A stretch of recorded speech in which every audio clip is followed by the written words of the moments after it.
It was on a bleak November evening that I found myself once more in the familiar confines of 221B Baker Street.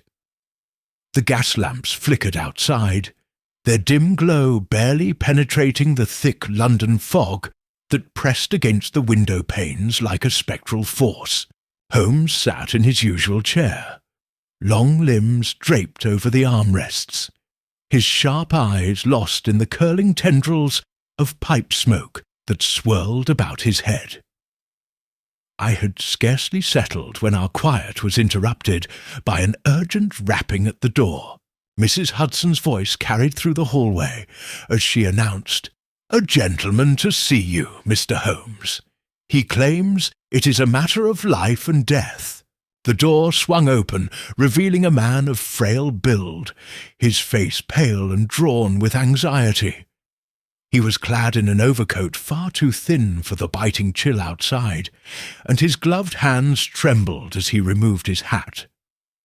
His sunken eyes darted about the room before settling on Holmes. "I am Reginald Arkwright," he stammered. "I need your help, Mr. Holmes. I fear I am being haunted, or worse." Holmes arched an eyebrow, but said nothing, instead gesturing for the man to continue. "Is the Black Dagger," Arkwright whispered, his voice barely above a breath, "a cursed relic that has brought death to my family. And now it has come for me." I felt a chill not from the cold, but from the man's fearful conviction. Holmes, however, remained impassive. "Pray, sit down, Mr. Arkwright," he said, "and from the beginning, if you please." Arkwright collapsed into a chair, rubbing his temples before speaking. "The dagger belonged to my great-uncle, Sir Lionel Arkwright. He acquired it during his travels in Egypt, where it was said to sit and to be the instrument of ancient assassinations.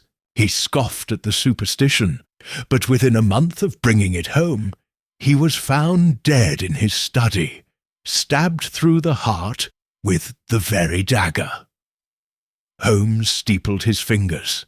"And you believe it was the work of some supernatural force?"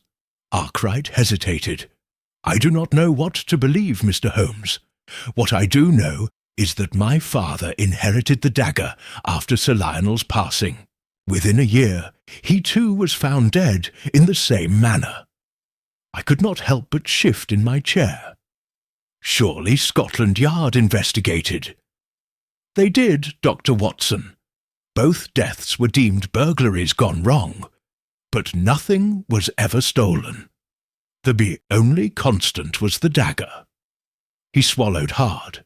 "I inherited it last month, and now I have been receiving warnings." Holmes leaned forward, his eyes keen. "Warnings?" "Letters, anonymous, cryptic, each one urging me to rid myself of the dagger or suffer the same fate." Arkwright reached into his coat pocket and produced a folded note. Holmes took it, his sharp gaze scanning the contents. The note was written in bold, erratic strokes. "The Black Dagger claims all who possess it. Heed this final warning, or meet your doom." Holmes flipped the paper over, scrutinizing it against the light. "Fascinating," he murmured. Arkwright exhaled shakily. "Mr. Holmes, I do not believe in curses, but I cannot ignore what has happened. I fear for my life. Will you help me?" Holmes tapped the note against his fingers. Then, with the faintest of smiles, he said, "The game is afoot, Mr. Arkwright." Reginald Arkwright sat in nervous silence as Holmes scrutinized the note once more, turning it over in his dexterous fingers, bringing it close to his nose as though inhaling some elusive clue. His sharp, hawk-like gaze flickered with interest, but he said nothing for a long moment. I, however, could not suppress my curiosity. "Holmes, what do you make of it?" Holmes did not immediately reply. Instead, he held the letter up against the glow of the gas lamp, tilting it at various angles. Only then did he address our visitor. "Mr. Arkwright, when did you receive this?" "Just this morning," Arkwright replied. "It was slipped beneath the door of my townhouse on Cavendish Square." "Were there any unusual occurrences last night? Unfamiliar figures lurking near your home? Sounds in the dark?" Arkwright hesitated. He swallowed. "I thought I heard footsteps outside my study window around midnight. When I looked, there was no one there." Holmes nodded slightly, as if confirming a suspicion. He tapped the note against the armrest of his chair. "And the dagger? Where is it now?" "In my study," Arkwright said. "Locked in a wooden case." Holmes exhaled a thin stream of smoke. "Tell me, Mr. Arkwright, what compels you to keep such an object in your possession? You say you do not believe in curses, and yet it has been tied to 2 deaths in your family." Arkwright shifted uncomfortably. "It was my father's wish that I keep it. He believed it was a historical artifact of great value, and despite what happened, he never parted with it." Holmes leaned forward. "And do you intend to follow the same path, even at the cost of your own life?" The young man's expression darkened. I don't know," he admitted. "That's why I came to you, Mr. Holmes. If this is a hoax, I wish to expose it. If it is something more sinister, I need to know the truth before it is too late." Holmes rose abruptly, tossing his pipe onto the mantelpiece. "Very well. Dr. Watson and I shall accompany you to your residence at once. If there is a human hand behind these warnings, I intend to shake it." The fog-laden streets of London. The 3 of us stepped out into the London night, where a thick fog clung to the streets, muffling the gaslights and giving the city an eerie stillness. The air was damp, carrying with it the faint scent of coal, smoke and the distant toll of a clock tower. Holmes led the way at a brisk pace, his coat billowing as we crossed dimly lit streets. Arkwright walked beside me, glancing over his shoulder every so often, as if expecting some unseen watcher to emerge from the shadows. "You seem uneasy, Mr. Arkwright," I remarked. He gave a hollow chuckle. "Can you blame me, Doctor? This entire affair has left me sleepless. I feel as if I am being watched at all hours." Holmes, walking slightly ahead, called over his shoulder. "That, sir, is an entirely justified sensation. I suspect you have indeed been watched for some time now." Arkwright stopped in his tracks. "What do you mean?" Holmes turned to him, his expression unreadable. "A question for later, perhaps, once we have seen this infamous dagger for ourselves." We pressed on, arriving shortly at Cavendish Square, where Arkwright's townhouse stood, its brick facade barely visible through the fog. A gas lamp flickered weakly by the iron gate. As we ascended the steps, Holmes paused, surveying the street behind us. "Interesting," he murmured. I followed his gaze, but saw nothing. Before I could inquire, Arkwright had already unlocked the door, ushering us inside. The study of shadows. The house was dark except for a dimly lit hallway that led to the study. Arkwright lit a lamp, casting long shadows along the book-lined walls. A heavy desk stood at the centre of the room, beside which rested a locked wooden case. Holmes strode forward without hesitation. "The dagger is inside?" "Yes," Arkwright confirmed, reaching for the key in his pocket. His fingers fumbled slightly as he unlocked the case and lifted the lid. Inside, resting upon a bed of crimson velvet, was the dagger.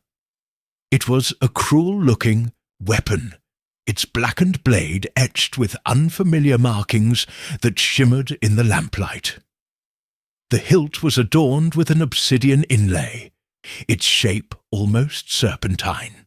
There was an unmistakable air of menace about it, as if the very metal bore the weight of its grim history. Holmes bent over it, his expression one of intense concentration. He did not touch it, merely observed. "Watson," he said suddenly. "Come here." I stepped closer. "What is it?" Holmes gestured toward the blade. "What do you make of those markings?" I peered at them, but they were unlike anything I had seen before. "They appear ancient, Egyptian, perhaps?" Holmes nodded. "Quite so, but more importantly." He reached into his pocket and withdrew a small magnifying glass, examining the dagger's hilt. His lips curled into the faintest of smiles. "Fascinating," he murmured. Before I could inquire further, a sudden noise echoed from the hallway. A soft, deliberate creak. Someone else was in the house. Holmes straightened at once, placing a finger to his lips. We listened in silence. Another creak, this time closer. Holmes moved swiftly, extinguishing the lamp, plunging us into darkness. "Gentlemen," he whispered, barely audible, "I believe we have a visitor." The study was shrouded in darkness, save for the faint glow of the street lamps seeping through the curtains. The only sound was the rhythmic ticking of the clock on the mantelpiece, an unnerving contrast to the tension in the room. Holmes remained perfectly still, his keen eyes trained toward the study door, his breath measured and silent. Beside me, I could feel Arkwright trembling, his fingers gripping the edge of the desk. The dagger, still resting in its velvet-lined case, gleamed faintly in the dim light. Another creak from the hallway, then the unmistakable sound of slow, deliberate footsteps. Holmes moved with his usual precision, gliding across the room in near silence. He positioned himself near the door, placing a hand on the knob. The steps ceased just beyond. For a moment there was nothing. Then a sudden rush of movement. Holmes threw open the door, and a dark figure bolted down the hallway. In an instant, Holmes was after him, his coat billowing as he gave chase. "Watson! Arkwright! Follow me!" I grabbed the nearest candle and hurried after them, Arkwright close behind. The house, though spacious, funneled sound like a cavern. The rapid thudding of feet echoed through the corridors as Holmes pursued the intruder down the stairs. By the time I reached the entrance hall, I saw Holmes in the open doorway, his silhouette against the swirling London fog. He had stopped abruptly, peering out into the night. Gasping for breath, I reached his side. "Where is he?" Holmes did not answer immediately. He stepped forward, scanning the empty street, his eyes darting from shadow to shadow. "Vanished," he muttered. I turned, back to Arkwright, who was visibly shaken. "Did you see who it was?"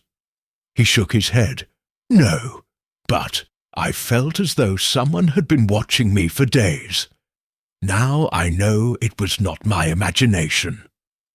Holmes closed the door with deliberate care, his features clouded with thought.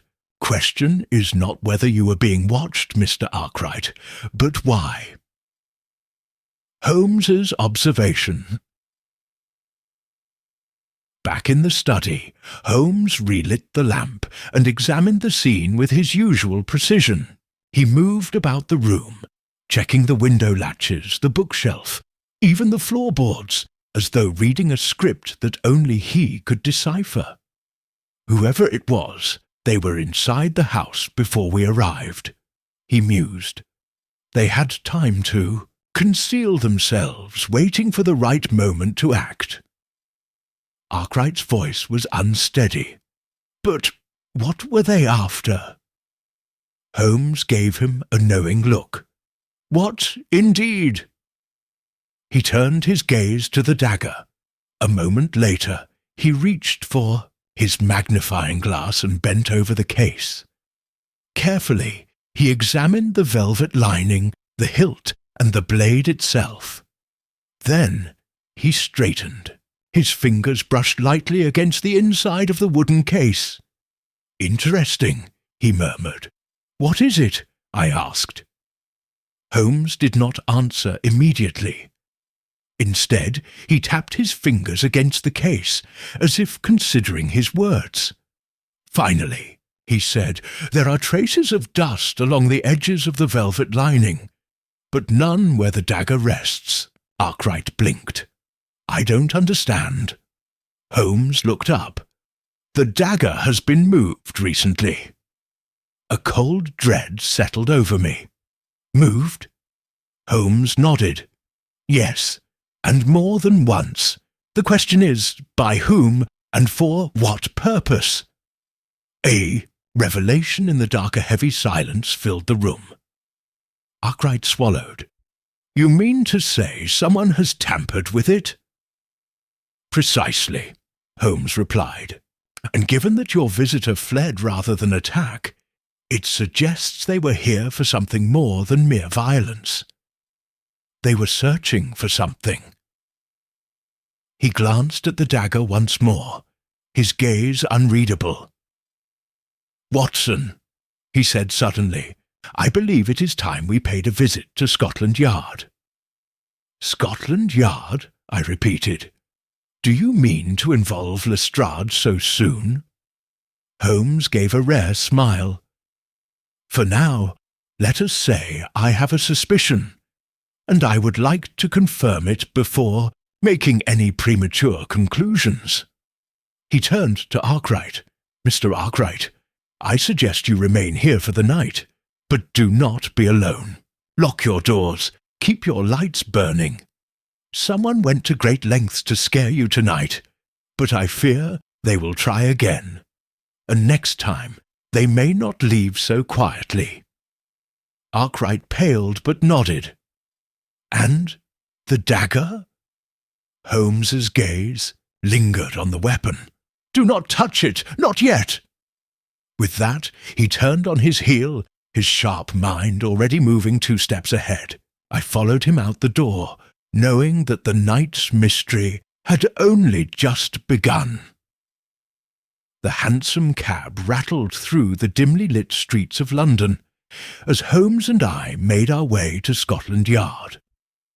The night air was thick with the city's familiar scents, coal smoke, damp stone, and the occasional sharp tang of the Thames. Holmes sat in silence, fingers steepled beneath his chin, his gaze fixed beyond the fogged window, as if searching for answers in the shifting shadows. I had learned long ago not to disturb him during these moments of deep thought, but my curiosity got the better of me. "Holmes, do you truly believe the intruder was after the dagger?" Holmes did not turn from the window, but replied in a measured tone. "It is the focal point of this affair, Watson, but whether it is the object of desire or merely a tool in a greater scheme remains to be seen." I frowned. "And what of your remark earlier, that Arkwright had been watched for some time?" Holmes exhaled a thin stream of breath. "Consider, Watson, if a mere relic were at the heart of this matter, why not steal it outright? Why the warnings, the fear-mongering? No, this is something more intricate, and I suspect the answer lies not in the dagger itself, but in the story surrounding it. Before I could press him further, the cab slowed, and the looming edifice of Scotland Yard came into view. A uniformed constable led us inside, and within moments we were ushered into the familiar office of Inspector Lestrade. A consultation with Scotland Yard Lestrade, a wiry man with sharp eyes and an air of perpetual scepticism, leaned back in his chair as we entered. "Holmes, Watson, what brings you here at this hour? I assume it's not a social visit." Holmes removed his gloves with deliberate care before speaking. "Lestrade, what do you know of Sir Lionel Arkwright's murder?" Lestrade raised an eyebrow. "That was nearly a decade ago. Stabbed in his study. A burglary, we believed. Nothing taken, though. No suspects. Same as his son's case." "Precisely," Holmes murmured. "And yet I find it odd that a supposed burglary should leave behind its most valuable prize." Lestrade snorted. "You mean that dagger? A queer-looking thing, but hardly the first exotic trinket to pass through the hands of London's aristocracy." Holmes placed a hand on the desk, and yet it has now resurfaced, with warnings of death attached. Lestrade straightened. "Warnings?" Holmes withdrew the letter we had received from Arkwright and handed it over. Lestrade read it, his brow furrowing. "This was delivered today." "This morning," I confirmed. Lestrade exhaled, rubbing his jaw. "You'll be interested to know, Holmes, that we received a report just yesterday of a break-in at a residence in Mayfair. The owner, a collector of antiquities, claims a single item was stolen." Holmes's eyes gleamed. "Let me guess. The item in question was a dagger." Lestrade nodded. "A ceremonial blade of Egyptian origin, if his description is to be believed." I sat forward. "Another dagger. Could it be related?" Holmes's fingers drummed against the desk. "Two unique daggers, both originating from the same part of the world, both the subjects of recent criminal activity. Watson, my dear fellow, I would say the connection is not just possible, it is inevitable." Lestrade folded his arms. "You think someone's after these daggers specifically?" "I think," Holmes said slowly, "that these daggers are part of a larger puzzle, one that someone is willing to kill to keep hidden. A disturbing message, just as Lestrade was about to respond. A sharp knock interrupted us. A constable stepped in, looking slightly out of breath. "Inspector, a message just arrived for Mr. Holmes." Lestrade gestured for the constable to enter. The man handed Holmes a small folded note before departing. Holmes opened it, his expression unreadable, as he read the contents aloud. "The dagger is only the beginning. The curse will claim its next victim before dawn." A heavy silence followed. Lestrade swore under his breath. "That was delivered here?" "Yes," Holmes replied. His fingers traced the edge of the paper, his gaze thoughtful. "And if I am not mistaken, our next move has just been decided for us." I shifted uncomfortably. "You believe this threat is genuine?" Holmes turned to me, his eyes keen. "I believe, Watson, that someone is playing a dangerous game, and if we do not act swiftly, Reginald Arkwright may not live to see the morning." Race against time.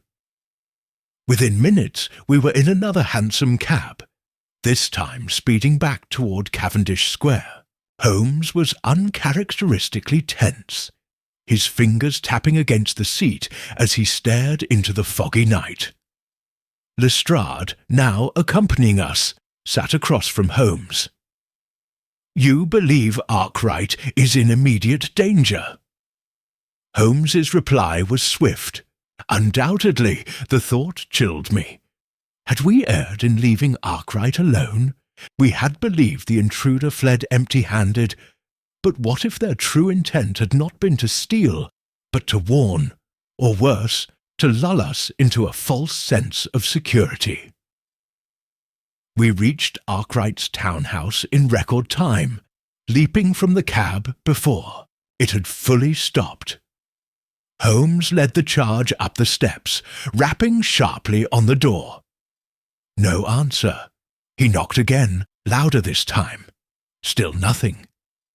Exchanging a look, Lestrade and Holmes moved to force the door. It took only one well-placed shove before the lock gave way, and we rushed inside. The house was deathly silent. The study door stood slightly ajar. Holmes strode forward, pushing it open. The room was empty. The case that had once held the Black Dagger was open, but the dagger itself was gone.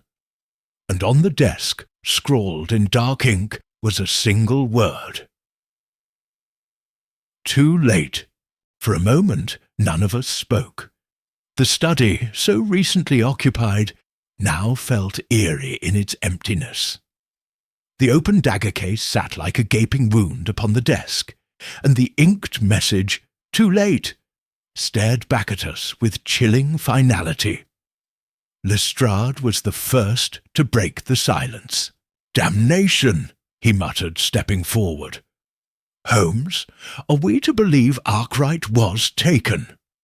Holmes remained at the threshold, his sharp eyes flitting from one detail to the next. "Not taken," he corrected, stepping into the room. "Removed," I frowned. "Is there a distinction?" Holmes nodded, his hands gliding over the desk, the bookshelf, the edges of the window frame.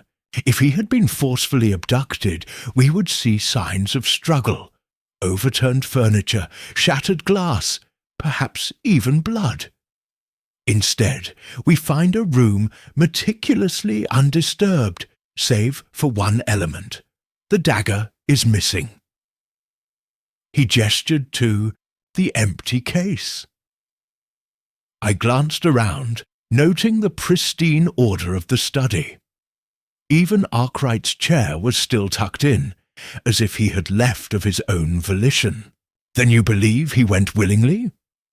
Holmes's fingers traced the inked letters on the desk.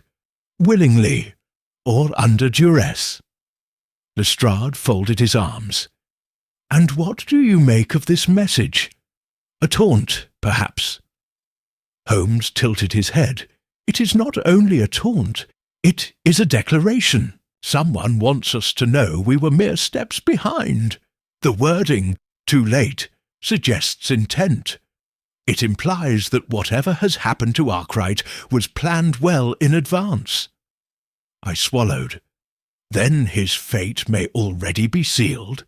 Holmes turned sharply to me. "Do not resign the man to death just yet, Watson. If he were already dead, we would not find this message at all. No, his captors or accomplices wish to mislead us, and misdirection, my dear friend, is a double-edged sword." A sudden discovery, Holmes moved toward the window, drawing back the curtain. A faint breeze stirred the heavy drapes. The latch was unlocked. "Interesting," he murmured. "Watson, do you recall if this window was open when we left earlier?" I thought back. No, it was shut tight. Arkwright himself checked it after the intruder fled. Lestrade strode forward. "Then that's their escape route." "Perhaps." Holmes unlatched the window fully and peered down into the alleyway. Below, a soft patch of soil beneath. Recent footprints leading westward. He turned back to us. Our next move is clear. Lestrade nodded. Follow the trail before the rain wipes it out. Holmes allowed himself the briefest of smiles. Precisely. The trail in the fog, we hurried out of the townhouse and into the misty London night. The alley behind Arkwright's home was narrow and damp, flanked by the backs of neighbouring residences. Holmes moved with swift confidence, pausing only occasionally to kneel and examine the ground with his magnifying glass. The trail was faint but discernible, footprints leading west, away from Cavendish Square. They veered toward a side street, a quieter passage between the city's more respectable avenues and its less savoury districts. Holmes straightened. We are dealing with at least two people. One set of prints is heavier, the other more delicate. Arkwright and his captor, I suspect. Lestrade cursed. If they're heading toward the river, we could lose them. Holmes did not break stride. Then we must move quickly. We followed the trail as it twisted through fog-laden streets, past the glow of dimly lit shop fronts and the occasional gaze of a watchful constable. Holmes led the way, never hesitating, his mind calculating each possibility with unwavering precision. Finally, we reached a narrow bridge spanning a sluggish canal. Here, Holmes halted abruptly. The footprints ended. I stepped forward, my heart sinking. Lost? Holmes crouched, inspecting the ground. No, he said quietly. Interrupted. Lestrade knelt beside him. What do you mean? Holmes pointed to the edge of the canal. The mud there was disturbed, as if something or someone had been lowered into the water. A few feet away, half submerged in the reeds, lay a torn scrap of fabric. Holmes retrieved it carefully. This belongs to Arkwright's coat, he stated. I felt an uneasy chill creep up my spine. Then he was dragged into the water. Holmes examined the torn edge. Not dragged, lowered. He turned to Lestrade. Summon the river police. We need boats searching the canal immediately. Lestrade barked orders to a nearby constable, who sprinted off into the night. Holmes remained standing at the water's edge, his expression unreadable. Whoever orchestrated this, he murmured, wants us to believe Arkwright is dead. And yet, I am not convinced. I stared at him. You believe he still lives? Holmes turned to me, his sharp eyes gleaming in the dim light. I believe, Watson, that we have just uncovered the first real move in this game. The thick London fog swirled around us as we stood on the edge of the canal, the murky water lapping softly against the stone embankment. The distant chime of a clock tower signalled that the hour was past midnight, yet Holmes remained utterly absorbed in the scene before him. The torn scrap of Arkwright's coat lay in his gloved hand, a solitary clue in an ever-deepening mystery. Lestrade, his patience wearing thin, paced behind us. We've got men coming, Holmes. The river police will drag the canal. If Arkwright was thrown in, we'll soon have our answer. Holmes did not turn. Inspector, I would advise you to reconsider your assumptions. Lestrade frowned. And what assumption is that? That Arkwright's body is in this water. Lestrade scoffed. You said yourself, Holmes, the footprints end here. A torn coat fragment, a disturbance in the mud. What else could it mean? Sir Holmes finally straightened, his sharp gaze flicking to the inspector. It means someone wanted us to believe he was drowned. Tell me, Lestrade, If you wished to dispose of a man in the water, would you be so careless as to leave behind evidence? Lestrade hesitated. Consider the implications, Holmes continued. A professional murderer would ensure there was no trace at all. But here, we find a torn coat, conveniently placed footprints, and a single disturbed patch of earth at the canal's edge. It is staged, deliberately staged. I felt a chill.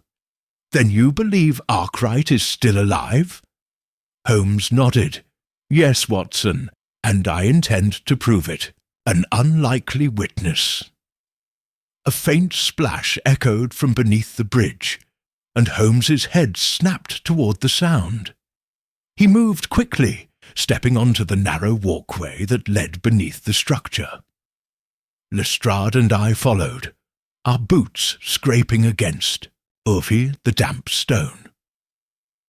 The bridge's underbelly was dimly lit by the occasional flickering gas lamp. The air smelled of moss, river decay, and something else, something acrid, metallic. Holmes crouched, running his fingers over the stone wall. A moment later he withdrew them and held them up for us to see. Dark stains. Blood, Lestrade cursed. So he was injured. Or someone wanted us to think so, Holmes muttered. The plot thickens. At that moment, a low rustling sound emerged from the shadows beneath the bridge. I stiffened, my hand instinctively going to my revolver. Holmes, however, stepped forward without hesitation. Who's there? A frail cough answered him, followed by the hesitant shuffling of feet. From the gloom, a figure emerged, a boy, no older than 10, clad in tattered clothes, his face smudged with dirt. He clutched something tightly in his small fist. Holmes crouched to his level. What is your name, lad? The boy swallowed. Tommy, sir. And what are you doing beneath this bridge at such an hour, Tommy?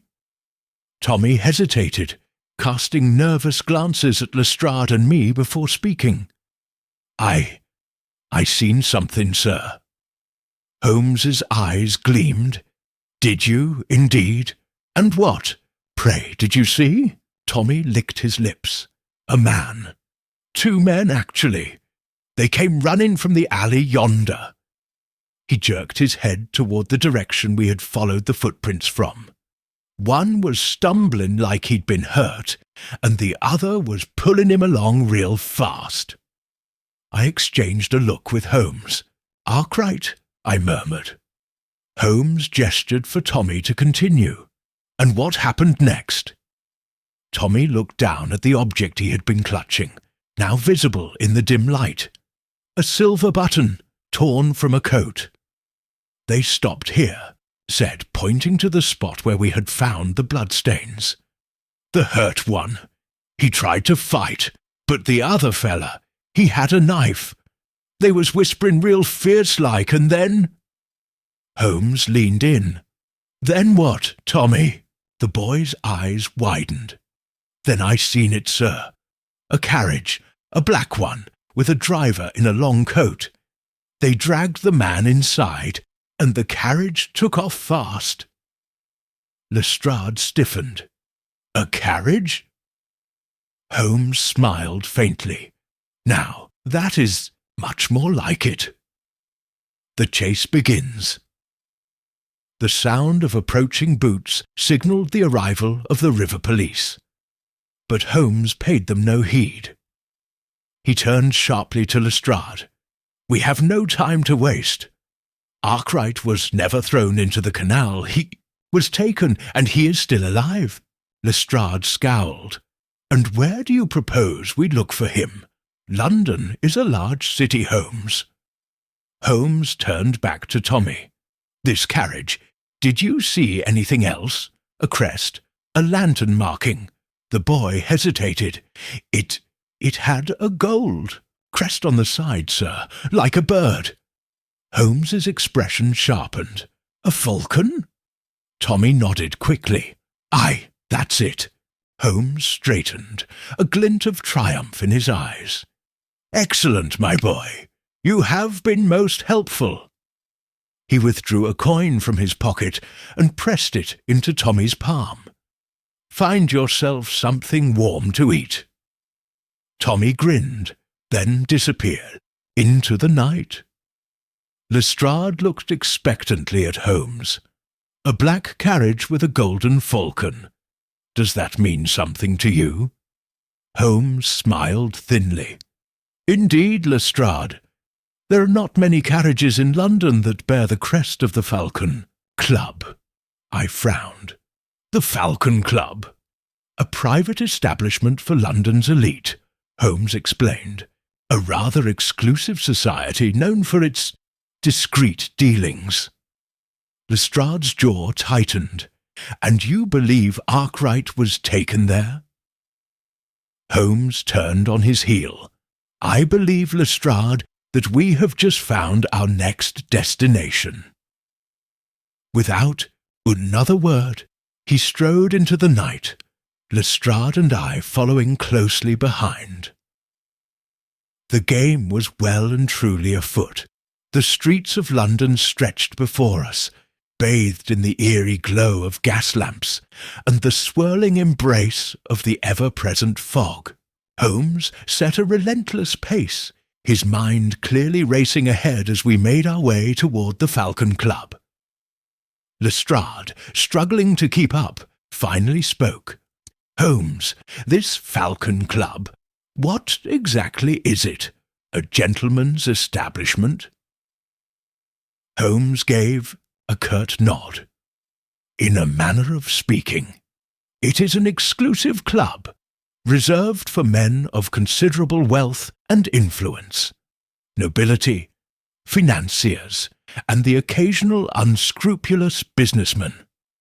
Unlike White's or the Diogenes Club, its reputation is less than spotless. I raised an eyebrow. Criminal dealings? Holmes offered a half-smile. Not overtly, but it is well known that certain members operate beyond the bounds of the law. Secrets are bought and sold within its walls, and if one seeks discretion for dubious affairs, the Falcon Club provides it. Lestrade scoffed. And you believe Arkwright has been taken there? I do, Holmes replied simply, and I intend to retrieve him. A change in tactics. By the time we arrived at the Falcon Club's location, a grand, imposing townhouse in St. James's, Holmes had already formed his plan. The building loomed before us, its facade adorned with carved falcons on the stone pillars. A pair of uniformed doormen stood at the entrance, their expressions impassive but alert. Lestrade frowned. We could go in with a warrant. Holmes waved a hand dismissively. A warrant will take too long, and by the time we return, Arkwright may be gone. No, Inspector, subtlety is required. Lestrade sighed. And I suppose you have a plan? Holmes smiled. Naturally. He turned to me. Watson, I believe it is time for you to become a man of means. I blinked. I beg your pardon. Holmes clapped me on the shoulder. Tonight you are a foreign investor, eager to indulge in London's more elite establishments. I shall play the role of your trusted adviser, and Lestrade, well, I'm afraid you must remain outside. A Scotland Yard inspector would not be welcomed. Lestrade muttered something under his breath, but relented. Fine. But if you're not out within the hour, I'm coming in. Holmes merely nodded, then straightened his coat and led me toward the entrance. Inside the Falcon's den, the doormen eyed us as we approached. Holmes, ever the master of deception, affected the air of a seasoned aide, while I did my best to adopt the demeanour of a wealthy traveller. As we reached the entrance, one of the doormen held up a gloved hand. "Your invitation, sir?" Holmes leaned in slightly. "My good man, do you recognise this gentleman?" He gestured to me. The doorman hesitated. "This is Mr. Jameson Cartwright," Holmes continued smoothly, "a distinguished investor from the Americas. He has expressed great interest in joining the Falcon Club. Surely you would not wish to turn away such a promising future patron?" The doorman exchanged a glance with his companion. After a moment's pause, he stepped aside. "Of course, sir. Please, enter." Suppressing a sigh of relief, I followed Holmes inside. The gathering of shadows, the interior of the Falcon Club, was a lavish affair. Mahogany-panelled walls, crystal chandeliers casting warm golden light, and a pervasive scent of tobacco and brandy. Men in fine evening attire gathered in small groups, engaged in hushed conversation. A liveried attendant approached us. "May I offer you refreshment, sirs?" Holmes nodded. "A brandy for my employer. I shall abstain." As the attendant moved away, Holmes scanned the room with his sharp gaze. "We must be swift, Watson. Arkwright is here, I am certain of it." I kept my voice low. "How can you be so sure?" Holmes nodded toward the far end of the room, where a tall man in a dark coat stood speaking with a group of gentlemen. A golden falcon pin gleamed on his lapel.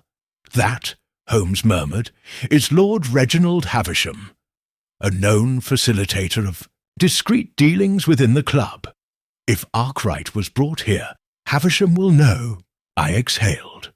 "And how do you propose we approach him?" Holmes smiled thinly. "We wait, observe, and when the moment is right, we strike." The first glimpse of Truth Minutes passed, as Holmes and I blended into the crowd, listening carefully to snippets of conversation.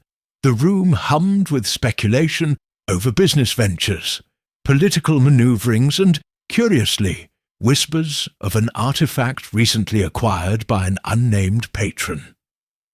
Then my breath caught. Through a slightly ajar side door, I caught a glimpse of something, or rather, someone. A man slumped in a chair, his hands bound. His dark hair was dishevelled, and though his face was partially obscured, there was no mistaking it.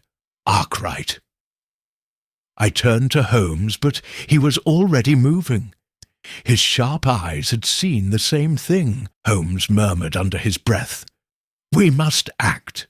Quickly, Watson." Before I could respond, Lord Havisham turned in our direction, his gaze locking onto us.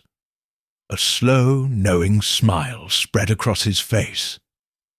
"I believe," Holmes whispered, "that we have just become the hunted, Lord Reginald." Havisham's sharp eyes flickered with amusement as he regarded us from across the room.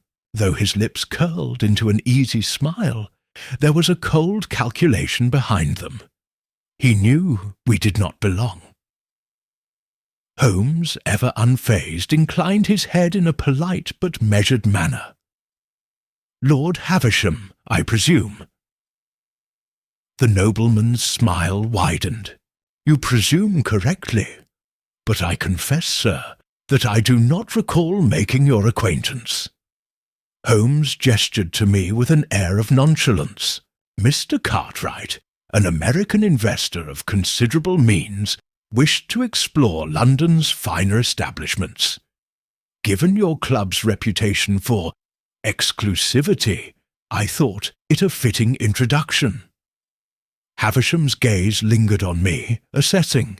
I forced myself to meet it with the practised disinterest of a wealthy man accustomed to getting what he wanted. "I see," Havisham said at last, swirling his brandy. "And what, pray, does an American investor seek in the Falcon Club?" Holmes smiled faintly. A rather intriguing rumour reached my employer's ears. Something about a rare artefact newly acquired by one of your distinguished members. For a fraction of a second, Havisham's expression changed. His grip on the glass tightened, though he quickly recovered. "My dear sir, the Falcon Club is a place of refined leisure, not an auction house. I am afraid you have been misinformed." Holmes's eyes gleamed. "Is that so? Then I must have been mistaken." A tense silence settled between them. In the periphery of my vision, I caught sight of two men standing by the entrance, both watching us closely. I leaned slightly toward Holmes. "We are being observed." Holmes nodded imperceptibly. "As expected." Havisham took a slow sip of his drink before setting it down. "If you gentlemen will excuse me, I have pressing matters to attend to." He turned sharply, striding toward a hallway leading deeper into the club. The moment he disappeared, Holmes spoke in a low voice. "Must move swiftly. He will not confront us directly, but he will ensure we do not leave unchallenged." I stole another glance toward the side room where I had seen Arkwright. The door was now closed. Holmes followed my gaze. "We retrieve Arkwright now, or we may never get another chance." The rescue keeping our steps measured, we maneuvered toward the side hallway. A liveried attendant moved to intercept us, but Holmes cut him off with a practiced air of entitlement. "My employer requires a more private setting," he said briskly. "I assume your club provides accommodations befitting his status." Attendant hesitated.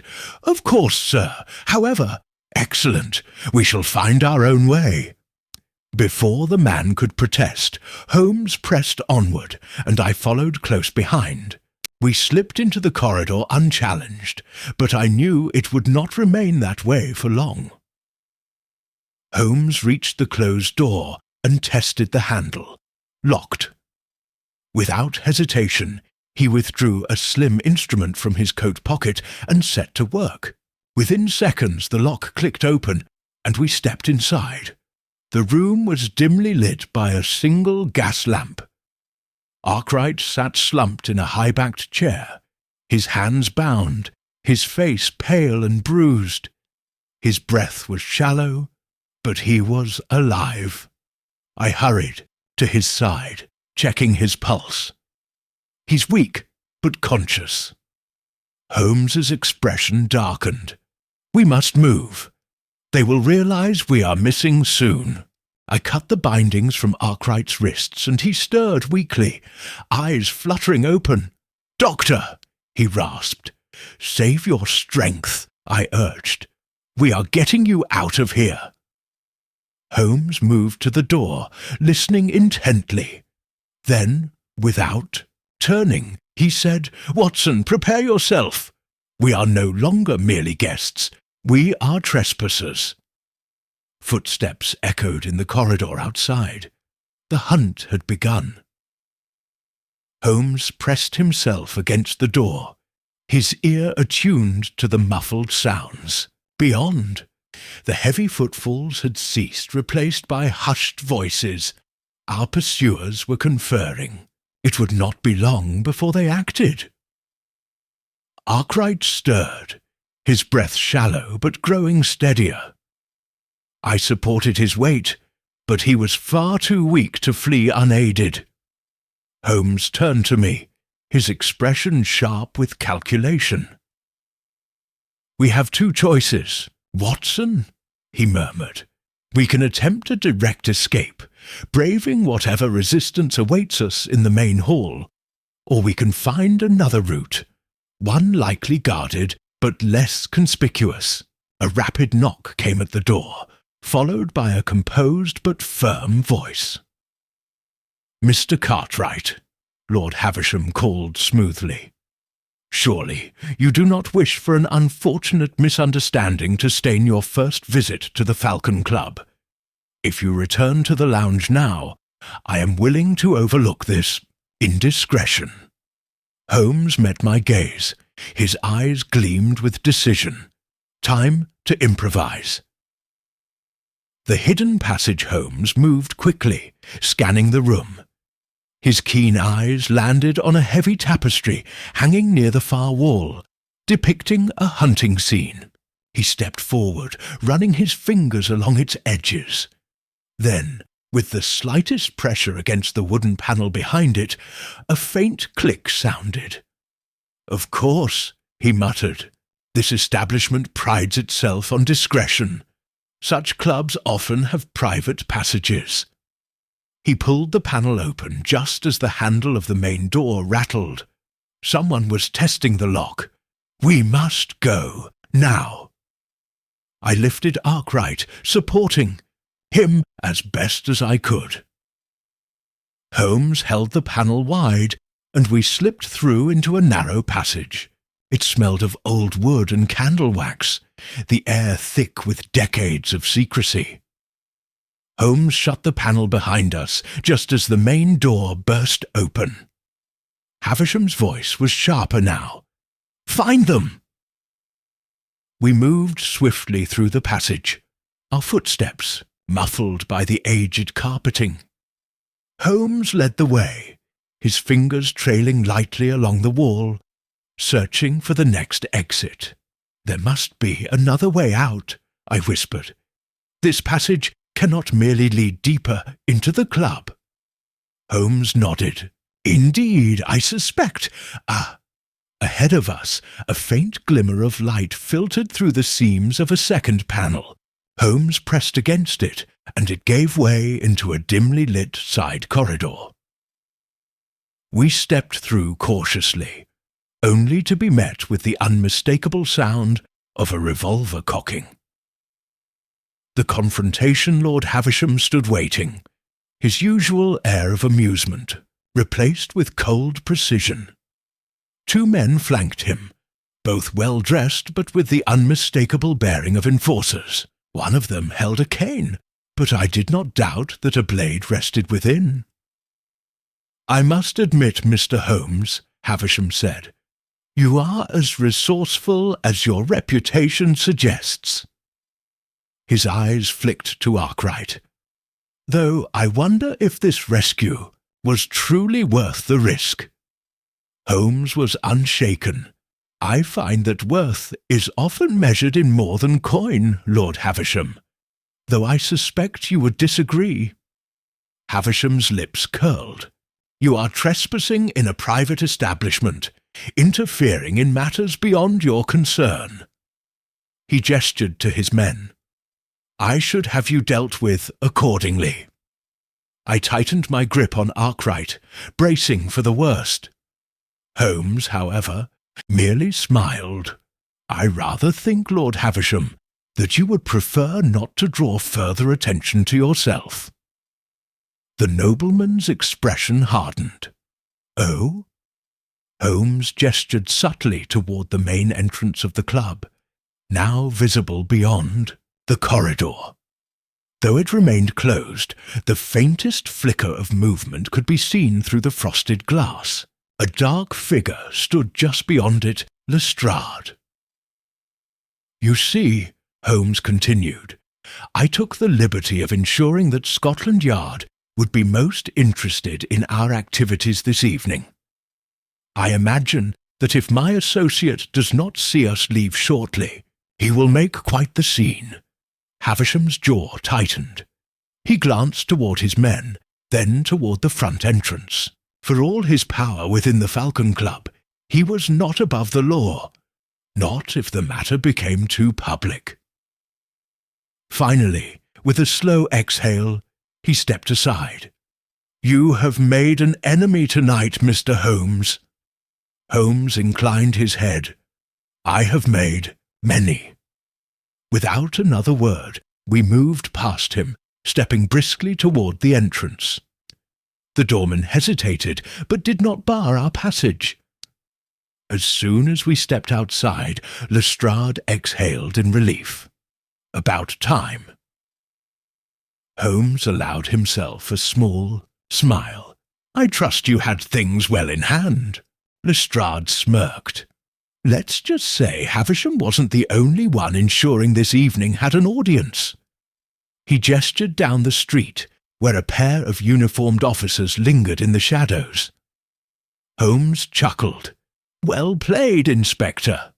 With Arkwright safely in our custody, we stepped into the night. The case was far from over, but for now we had won the first battle. We carried Arkwright into a waiting cab, Lestrade rapping sharply on the roof to signal the driver. Holmes sat across from us, his steely gaze fixed on the battered man, observing every laboured breath, every flicker of consciousness. As the carriage lurched forward, I loosened Arkwright's collar, checking his pulse once more.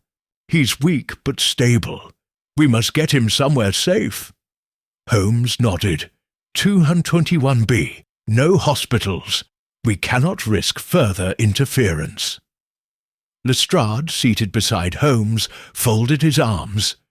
"You'll be lucky if Havisham doesn't have a man waiting at your door." Holmes smiled faintly. "Luck has very little to do with it, Inspector. By now, Havisham will be far too preoccupied dismantling any incriminating evidence within the Falcon Club. He will be in no hurry to escalate matters, at least not yet." Lestrade grunted. "And you? Any idea what you just walked into?" Holmes steepled his fingers. "More than I did an hour ago, but less than I would like. Arkwright will provide clarity." At that moment, Arkwright stirred with a soft groan. His eyelids fluttered open, his pupils darting wildly before settling upon me. "Dr. Watson." His voice was hoarse, the words little more than a whisper. I steadied him. "You're safe now." Holmes leaned forward. "Mr. Arkwright, you were taken by men who work for Lord Havisham." "Why?"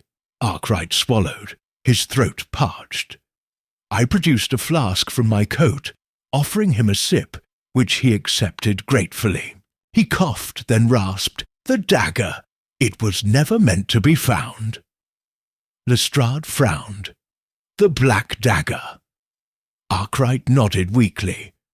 "It was stolen, decades ago. A relic of the East India Company, lost after the mutiny." He shuddered. "Some say it is cursed. Others say it holds secrets one's men have killed to protect."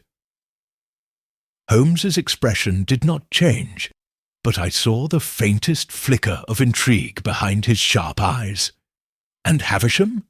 He believes this legend?" Arkwright hesitated, his gaze darting to me, then to Lestrade, as if weighing the risk of his next words. Finally, he exhaled. "Havisham does not believe. He knows." A silence settled over the carriage. Even Lestrade, ever sceptical, sat up. Slightly at that, Holmes, ever composed, merely said, "Explain." Arkwright closed his eyes briefly, gathering his strength. "The dagger! It belonged to a secret order, an old brotherhood within the company. They used it as a symbol of power, of control. It vanished when the British lost their hold over certain territories, presumed destroyed, but it was not." He looked at Holmes, now, his face drawn and haunted. "It was hidden, and Havisham's family, they were the ones who hid it." A sharp gust of wind rattled the carriage windows, but inside, the weight of his words was far heavier. Lestrade exhaled. "And now it's resurfaced." Arkwright nodded. "And men will kill to possess it." Holmes was silent for a long moment, his fingers tapping idly against the side of the seat. Finally, he said, "Where is it now?" Arkwright hesitated.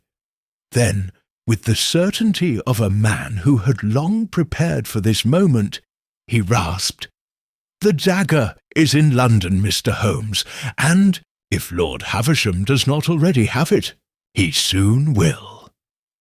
Our carriage rattled through the rain-slicked streets of London, the gas lamps casting pale, flickering halos of light upon the cobblestones. Holmes sat in thoughtful silence, his long fingers drumming a slow rhythm against his knee. Across from him, Arkwright rested with his eyes half closed, exhaustion creeping over him like a spectre. Lestrade shifted uncomfortably, glancing toward the window. If what he says is true, then Havisham's involvement runs deeper than we thought. He exhaled sharply. I could have him brought in. Holmes shook his head. Not yet, Inspector. We must first determine what role he plays. Is he merely a seeker of power? Or does he hold the final key to the dagger's location? Lestrade grumbled. And in the meantime, what? We sit back and wait for him to act. Holmes's lips curled into a faint smile. Hardly. The carriage jolted as we turned onto Baker Street. The familiar facade of 221B came into view, the warm glow of the sitting-room window, a welcome contrast to the damp chill outside. But just as the wheels slowed, Holmes's entire body tensed. His keen eyes snapped toward the street corner. A shadow moved. It was only a flicker. A figure wrapped in a dark overcoat, standing beneath the gaslight, his face obscured by the brim of his hat. The moment our carriage halted, he stepped backward into the mist, vanishing into the gloom. Holmes' hand shot out, rapping twice against the cab roof. "Drive on," he ordered. The driver hesitated. "Sir, do not stop. Take us to Cavendish Square." Lestrade frowned. "What's this about, Holmes?" Holmes leaned forward, his voice low. "We are being watched." A message from the shadows. The cab carried us several streets away before Holmes finally gave the order to halt. We disembarked into the damp London air, the gaslight reflecting in shallow puddles along the pavement. Holmes was already scanning the rooftops, the alleyways, the figures moving in the mist. Lestrade adjusted his coat. "Who was it?" Holmes exhaled. "A professional. Not a common ruffian, nor one of Havisham's club enforcers. This man was trained to follow without being seen." His eyes darkened. "And yet he wanted me to see him." Arkwright, still weak, looked between us. Then he wanted to send a message. Holmes nodded. "Precisely." At that moment, a soft rustling came from behind. We turned swiftly, and there, upon the cobblestones, lay a folded piece of parchment. It had not been there a moment ago. Lestrade swore under his breath. "They're playing games." Holmes bent down, lifting the note with delicate precision. He unfolded it, his sharp gaze scanning the contents. The words were written in an elegant, practised hand. "Turn back, Holmes.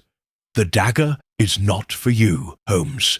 Expression did not change, but I saw his fingers tighten ever so slightly around the note. Lestrade read over his shoulder. A warning. Holmes's voice was quiet. A challenge. Arkwright shifted uneasily. "Havisham!" Holmes shook his head. "No, this is someone else."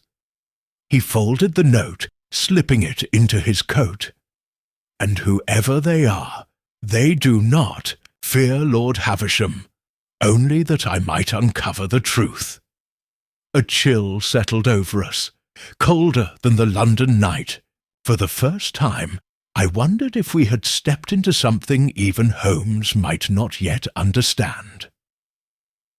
The fire crackled in the hearth of 221B Baker Street, casting flickering shadows upon the walls. Holmes stood at the centre of the room, his fingers steepled, his gaze fixed upon the Black Dagger that now lay upon the table before us. It was a sinister object, its blade curved like a scorpion's sting, its hilt inlaid with black onyx and gold filigree. But it was not the dagger's craftsmanship that intrigued Holmes. It was what it represented. Lestrade, standing nearby with his arms crossed, let out a low whistle. So this is what all the fuss was about. I exhaled, still reeling from the night's events. It seems impossible that so much bloodshed could be caused by a single artifact.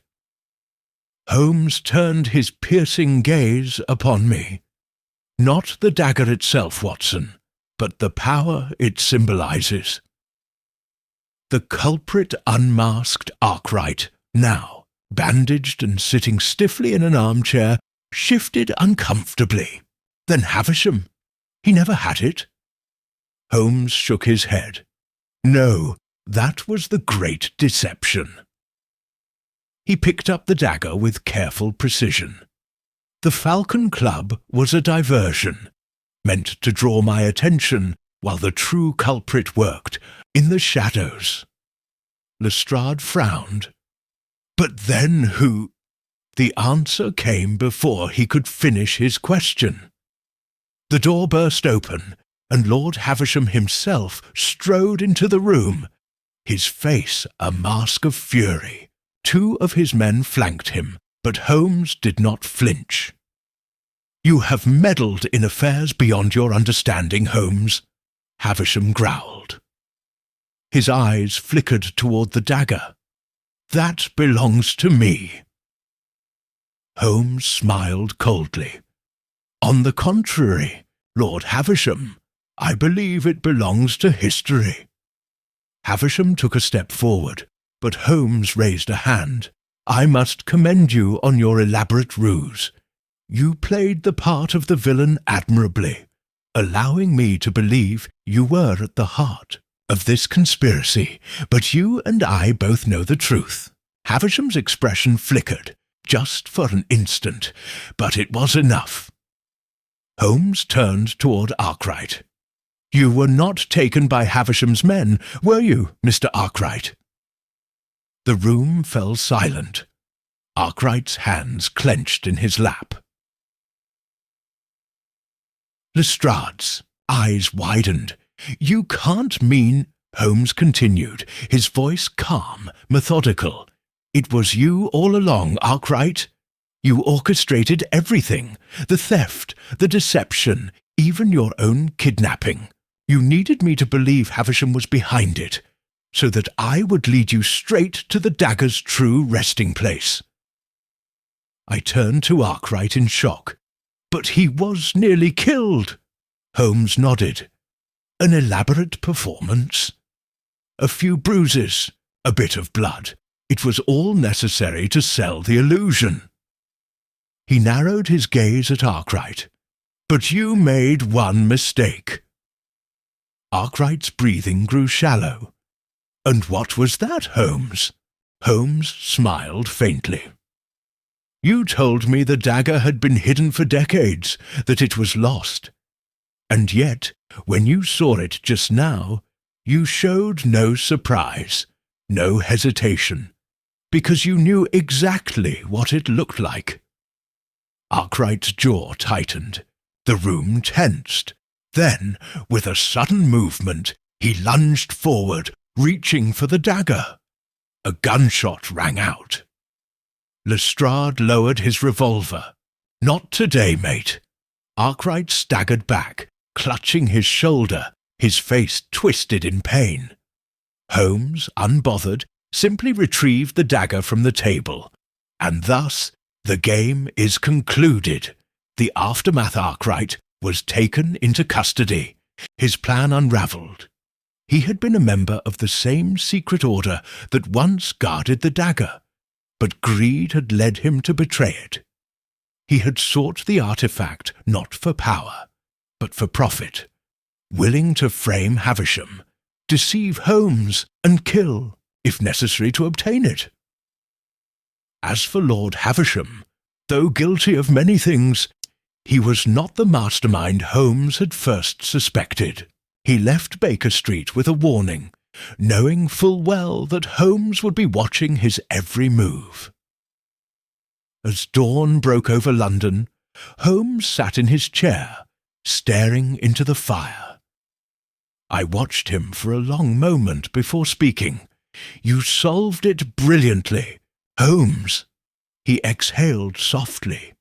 "A simple matter of observation, Watson." I shook my head. "And what of the dagger? What will become of it?" Holmes picked up the cursed blade, turning it in his fingers. Then, without a word, he placed it into the fireplace. The flames licked at the metal, the gold filigree melting away as smoke curled into the air. Some things, I realized, were never meant to be found.